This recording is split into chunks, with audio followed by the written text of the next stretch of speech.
La Secretaría de Prensa, Comunicación y Cultura de UNTER presenta La Escuela en Marcha.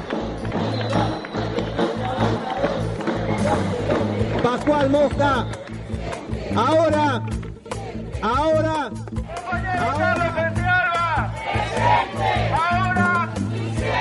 La Escuela en Marcha, el boletín informativo radial de la Unión de Trabajadoras y Trabajadores de la Educación de Río Negro. Y así será de igual a igual, y así será de igual a igual.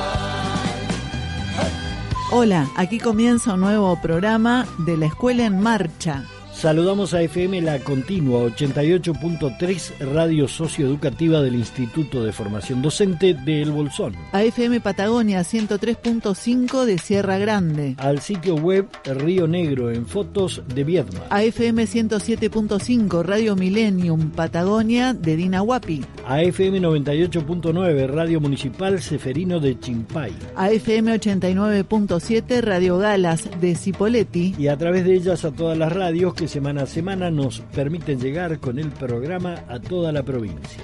La Escuela en Marcha, sintonía en defensa de la educación pública. Actualidad sindical, noticias de la semana.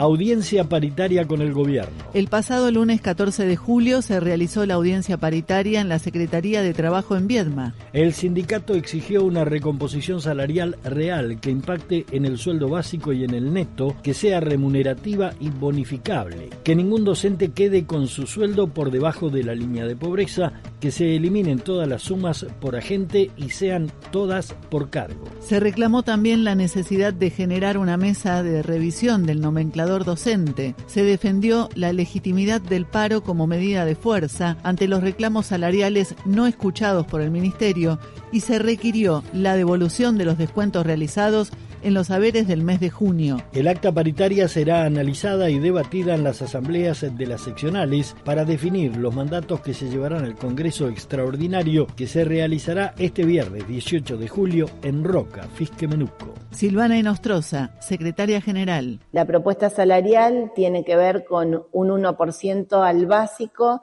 más una suma en el ítem asignación docente de 20.000 pesos para el mes de julio con criterio FONID, para el mes de agosto un 1% al básico con una suma de 10.000 pesos en el ítem asignación docente con criterio FONID y para el mes de septiembre un 1% al básico y 10.000 pesos en asignación docente con criterio FONID.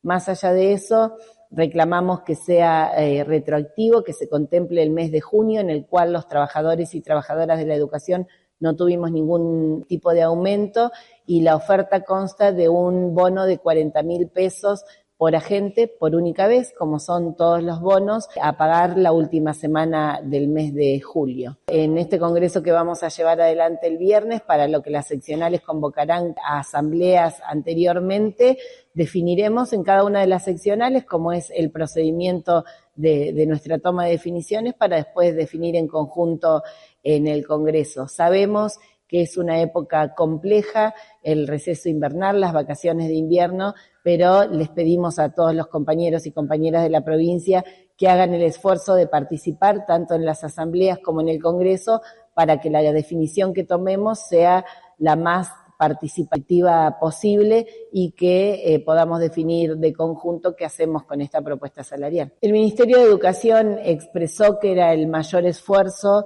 de acuerdo a los ingresos y a cómo está la provincia. Por supuesto que nosotros y nosotras como trabajadores y trabajadoras entendemos que siempre el gobierno puede hacer un esfuerzo más para brindar calidad de salario y calidad de vida a los trabajadores y trabajadoras de la educación.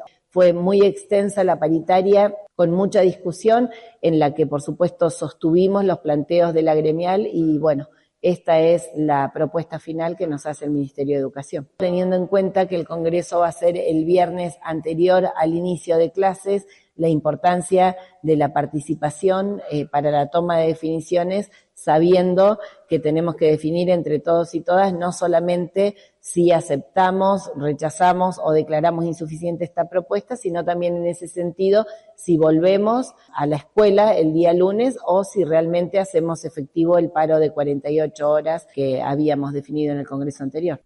La inflación sigue devaluando nuestros salarios, pero el gobierno hace ofertas irrisorias, no al pago en bonos ni de sumas no remunerativas. Exigimos urgente convocatoria paritaria con propuesta de mejora real de los salarios. Salario docente por encima de la línea de la pobreza. Recomposición salarial urgente. Ningún maestro y maestra pobre. UNTER, en defensa de la educación pública. Afiliate a UNTER. Nos encontramos en la calle porque estamos exigiendo condiciones edilicias adecuadas para poder enseñar y aprender. Desde 1974, lucha y compromiso por la educación pública. Correo electrónico para contactarte con este programa: laescuelaenmarcha@unter.org.ar.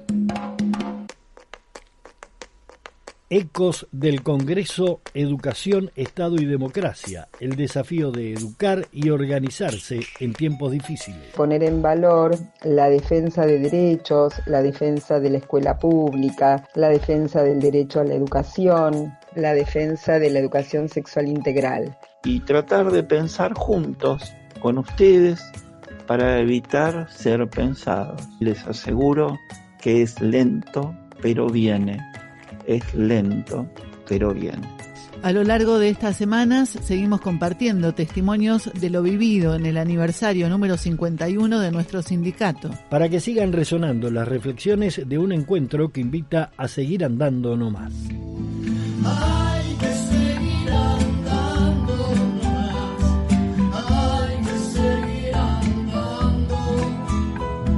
Hay que seguir andando nomás.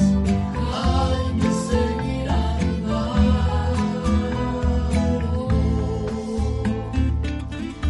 Las compañeras de la ESRN 43 Rodolfo Walsh, profesoras Rocío Montero Sangüesa y Fernanda Rey, Silvia Almazán, secretaria general adjunta de SUTEBA e integrante de la CTA de los Trabajadores, junto a Silvia Barco, doctora y magíster en Ciencias de la Educación, militante y trabajadora de la educación, investigadora de la Universidad Nacional del Comahue, nos comparten sus impresiones sobre educar para transformar un presente complejo, enseñar y aprender en tiempos de posverdad. La importancia de educar es central en una sociedad porque, por definición, la educación es un factor de emancipación social, cultural, político.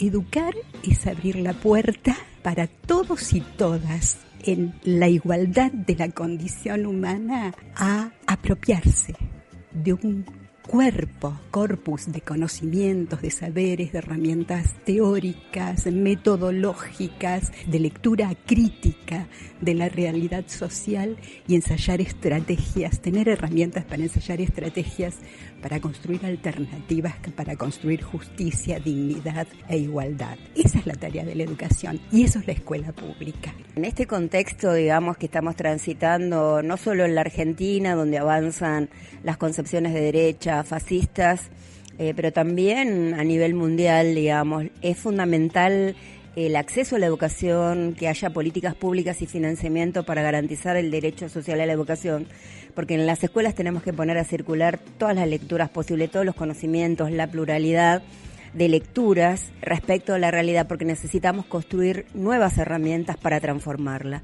Y este es un desafío desde la Patagonia para la Argentina, pero también para nuestro continente. Lo que hay es una política que avanza desde el gobierno nacional de censura, que encubren detrás de la acusación de adoctrinamiento que históricamente han hecho los sectores dominantes en la Argentina.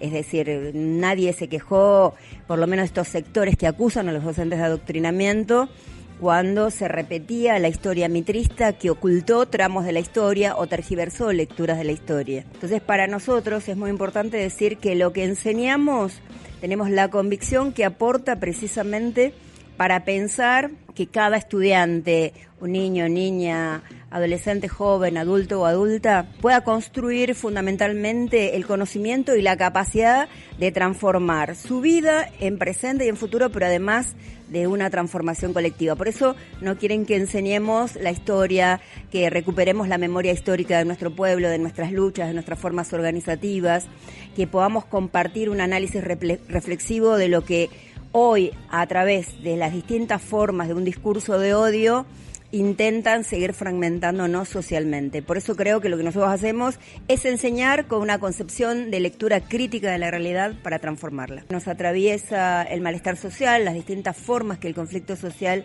se expresa en la escuela, la sobrecarga laboral, el desfinanciamiento que hace el Gobierno Nacional de la Educación Pública, pero más allá de esas demandas por las que nos organizamos en el marco, en este caso de la UNTER y de la CETERA, y damos y generamos nuestras acciones de lucha, hay una que es la central y cotidiana que se da en el aula y en la escuela. El currículum de cualquier época, según el contexto que mires, que analices, siempre está atravesado por posicionamientos explícitos e implícitos. Así que la respuesta sería eso, según el contexto, porque es también analizar desde cómo se considera a los y las estudiantes. Si yo considero que son recipientes vacíos, y ahí sí se puede decir que voy a adoctrinar, pero en este contexto donde nosotras por lo menos defendemos el valor democrático de la educación, desde nuestro lugar podríamos decir que no. Y el cuestionamiento es porque se quiere construir otros sentidos, porque hay una avanzada de la derecha que viene queriendo imponerse. Y esa avanzada necesita sentido común construido para que cuando se implementen decretos o leyes haya aceptación, haya silencio. Es un peligro este sentido y entonces las aulas son el espacio de construir o pelear esos sentidos para seguir pensando en si es necesario un mundo diferente, un mundo más justo. Muchos no están, hermano mío, y el corazón siente el vacío, las lágrimas corren el rostro, ellos están junto a nosotros. Por el dolor, la voz callada que nos golpea, que nos aplasta, resiste el hombre que está enjaulado, resiste el pueblo acribillado. El compañero Héctor Roncayo compartió durante el Congreso el libro La sindicalización docente y las políticas educativas en Río Negro, segunda parte. Lo que trato de hacer con este material es el nexo entre el material de la edición del año 2019, también presentado por UNTER en un congreso educativo, porque aquel material arrancaba por la forma y el procedimiento de organizarse del año 1912-1921, con conceptos que ya se veían como claros de necesidad de agruparse, de reunirse, de discutir salarios, etcétera. ¿Qué es y qué son las juntas de clasificación? Herramienta más que importante porque en los orígenes del sistema educativo todo el proceso de designación y de control era por parte del Estado, era por parte de autoridades conformadas y definidas por el Estado en ese momento. Poco a poco los trabajadores de la educación, por supuesto no fue tan simple, costó su tiempo, fuimos tomando ese espacio de conformación de las juntas y tratando de que la clasificación, el procedimiento, el control de legajos, etcétera, fuera por parte de los propios educadores. Y entonces llegamos a esta estructura actual donde elegimos a nuestros propios representantes. Esto tuvo un largo camino. Hubo momentos en los cuales la dictadura hicieron desaparecer a toda representación y pusieron a sus propios controladores en las juntas de clasificación, ¿no? Estas fueron medianamente, y hay otras cuestiones más, la continuidad de la política gremial a través de la conformación de las últimas conducciones de nuestro sindicato, lo que está dando cuenta de este material. La idea es que el conjunto de los compañeras y compañeros de la provincia puedan apropiarse de la lectura de ambos materiales, puedan apropiarse además de la lectura, del debate interno dentro de las instituciones educativas y dentro de las localidades, para poder instar a conocer y a debatir de dónde venimos, por qué estamos como organización y la defensa que tenemos que hacer de la organización gremial. Y principalmente insto a que estos materiales también sean parte del trabajo educativo dentro de las instituciones de formación docente, porque muchas de las veces nos pasa que hay parte de nuestra cotidianidad, de nuestra forma de actuar, de trabajar, de sentir, de pensar y de vivir la escuela, no la hacemos tanto desde lo cotidiano, desde lo que nos pasa cotidianamente, sino se hace más bien desde lo académico. Hay que seguir andando nomás, hay que seguir andando, hay que seguir andando nomás, hay que seguir andando.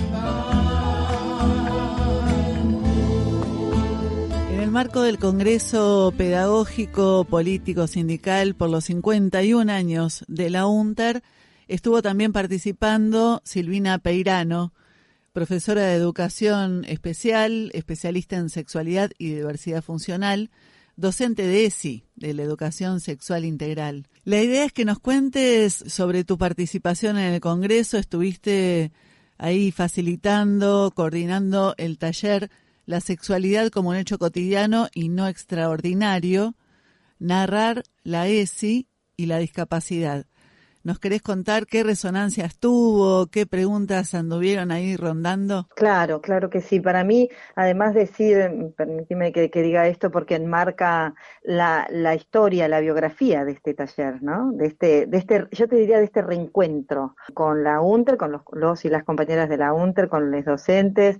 Hace 10 años que por primera vez me convocó la escuela Rodolfo Walsh, que también vamos a nombrarla para que vuelva y hacer fuerza por ello, para estos espacios, ¿no? Para estos espacios que hoy siguen resultando novedosos, difíciles, todas esas categorías que les ponemos, ¿no?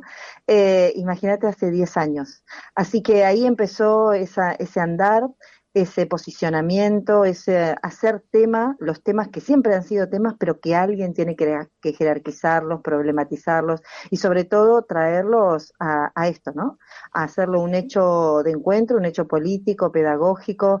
Así que este taller que propuse que tuviese dos días consecutivos, la verdad es que se llenó de compañeros y compañeras. Eso también es trabajo de muchos años de muchas otras personas, porque la sexualidad y la discapacidad parecían temas pequeños que no convocaban, y allí estuvieron 2 días 65 compañeros y compañeras reflexionando en torno a esto que me interesa reflexionar hoy, después de tantos años de ir y venir y darle vueltas a estas perspectivas, que es, bueno, la sexualidad es un hecho, es un derecho en todas las personas, fundamentalmente en aquellas personas con discapacidad y en los y las estudiantes con discapacidad, es decir, situar la sexualidad y la ESI dentro de la escuela, pero desde dentro hacia afuera. Y ahí estamos, o deberíamos estar nosotros y nosotras como docentes para acompañar, para narrar, para poner en valor cotidiano estas sexualidades que nos tienen a nosotros no solo como espectadores, sino como garantes de derechos. Así que fue como suele ser, pero para mí es hoy en este contexto una doble alegría saber que somos muchos quienes ya no nos preguntamos si las personas con discapacidad tienen o no sexualidad. Lo que estamos encontrándonos responsablemente es para decir, bueno, ¿cómo acompañamos? ¿Cómo muchas personas que han visto históricamente vulnerada su sexualidad y el derecho a la educación sexual, hoy con esas personas compartimos muchas más opresiones y muchas más restricciones de las que creemos, y pese a que es un momento difícil para todos, contrariamente a eso es un buen momento para revisar muchas de las cosas, lo que hemos hecho, lo que nos quedó pendiente y sobre todo lo que tenemos que garantizar. Bueno, me diste el pie justamente para profundizar un poco en lo que significa y también que fue eje en la convocatoria del Congreso de pensar el desafío de educar y organizarse en tiempos difíciles. Vos hablabas de lo que significó hace 10 años dar estos talleres, lo que significa hoy. ¿Qué otras cuestiones atraviesan las prácticas para poner la educación sexual integral donde tiene que estar en este contexto, con este gobierno, con estas políticas? Sí, yo creo importante pensar, les decía a los compañeros, por repensar un poco este concepto de que la ESI no es un desafío, sino que es una responsabilidad ineludible, ¿no? Porque un desafío es algo que uno puede tomar, no tomar, la sexualidad no nos desafía, nos atraviesa. Entonces, no podemos quedar al margen de todo lo que significa el hecho sexual humano en personas con discapacidad, ¿no? Porque parece hasta una irreverencia, algo que no nos corresponde, que no nos toca. Y hoy, si bien hay muchas otras instancias, por supuesto, por seguir reflexionando, porque lo que a mí más me inquieta es que a veces las preguntas son las mismas hace 30 o 40 años. Hoy ya sabemos muchos de nosotros y nosotras que ya no podemos no solo prestar atención, sino problematizar una ESI, como suelo decir, con nosotros y nosotras adentro. Una ESI que nos venga a decir una educación sexual con perspectiva en discapacidad, que nos venga a decir estas sexualidades necesitan ser acompañadas, pero para la liberación y no para la dependencia y no para ver si la sexualidad tiene que ver con el permiso, con la aceptación. Digo, porque todos estos conceptos son tan importantes sobre todo sostenerlos en este tiempo, ¿no? En el que no podemos utilizar la ESI como un mecanismo de restricción, sino justamente como autonomía, como independencia, como reflexión de las propias personas con discapacidad, de sus familias, que también lo están pasando muy mal, y a las que no siempre hemos podido o sabido acompañar, y sobre todo de nosotros y nosotras como docentes, para acompañarnos mutuamente, para lo que siempre nos dijo la ESI nunca puede ser en solitario, siempre es un hecho colectivo. Y en este sentido lo que yo digo, que es un aporte creo que hace la discapacidad a las sociedades todas, retomar aquel valor humano que es una sexualidad comunitaria. Es decir, nos necesitamos todos y todas todo el tiempo para pensarnos, para juntarnos, para abrazarnos, para pasarlo bien, para pasarlo no tan bien, pero solos evidentemente no se puede, y mucho menos hoy. Lo que me parece cada congreso y cada encuentro que hacíamos antes con la escuela Rodolfo Walsh, ¿no? Así en contextos más situados, me parece que esta convocatoria que hacen desde la UNTER, yo que recorro gran parte del país, tal vez ustedes siempre lo piensan como un hecho natural, ¿no? Pero esto es un hecho político. No hay demasiados sindicatos, no hay demasiadas convocatorias que convoquen de la manera sistemática y permanente que la UNTER lo hace. Y esto lo digo y se los digo siempre a los compañeros y compañeras, pongan en valor esto. Eran momentos de reflexión, eran momentos de alegría, eran momentos de escuchar con otros, con otras, eran momentos en los que escuchábamos situaciones, ¿cómo no?, que no desconocemos, que nos atraviesan a nosotros, que atraviesan a las comunidades que acompañamos, pero era juntarnos, era seguir formándonos, sabiendo que es por ahí, es por tener memoria, es por reivindicar todo aquello que es un hecho pedagógico, ¿no? Enseñar, aprender, era todo un movimiento de personas que se juntaban con un fin común, y eso hoy, lejos de ser poco, yo creo que es la sustancia que nos va a mantener, ¿no? Que nos va a mantener de la manera que podamos, unidos y repensando hoy más que nunca qué educamos, para quiénes, con quiénes, cómo, en qué sociedades deseamos vivir, qué escuelas deseamos habitar, y creo que ese es el mayor de los aprendizajes que estos encuentros nos invitan a sostener. Que no se cieguen nuestras miradas, que nuestra historia no está cerrada, son nuestro llanto, nuestra alegría, semilla abierta de nueva vida. Hay que seguir andando más, hay que seguir andando, hay que seguir andando más, hay que seguir andando. Ailén Tapia es integrante del Parlamento Mapuche Tehuelche de la zona atlántica, trabajadora de la educación y presa política mapuche. Participó de la mesa Vigencia de la legislación educativa como garante de derechos, educación decolonial, territorio y ambiente. ¿Por qué enseñar en este territorio, por qué enseñar en Río Negro desde una perspectiva intercultural? ¿No? Y creo que en ese sentido también nos lleva a recorrer la historia de la educación argentina en el territorio y sobre todo también en la Patagonia, ¿no? Un territorio el cual hubo muchísima resistencia por parte de las comunidades y por lo cual el Estado argentino avanza posteriormente y en el cual también la educación tuvo un rol central, ¿no?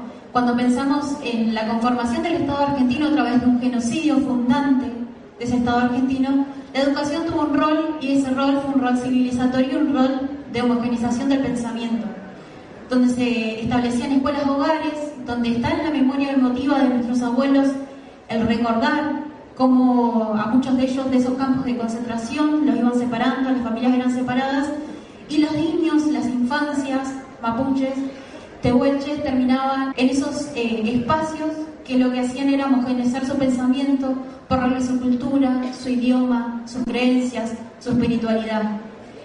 Y cuando analizamos todo este recorrido y todos los cambios que hemos tenido a través de los años en la educación, podemos ver que a partir de la reforma del 94 y con el reconocimiento a través de la Constitución de nuestra preexistencia dentro de los estados, empezamos a tener un cambio de paradigma, ¿no? Primero, las infancias, nuestros estudiantes, pensados desde el lugar de la tutela del Estado y pensados de un lado de no replantearse, ¿no? Pensando primero en un modelo civilizatorio, después en un modelo mercantilista, ¿no? De la dictadura, hablaban recién del menemismo, y tuvo una intencionalidad, la educación siempre tuvo una intencionalidad. Con la implementación de la ley 26.206, lo que nos viene a interpelar es otro modelo de educación, donde concebimos a nuestros estudiantes como sujetos de derecho, y donde concebimos también a la educación como un espacio de construcción ciudadana y una construcción que tiene que ser pensada y contextualizada en el territorio. Muchos no están, hermano mío, y el corazón siente el vacío. Las lágrimas corren el rostro, ellos están junto a nosotros. Estás escuchando La Escuela en Marcha, en defensa de la educación pública.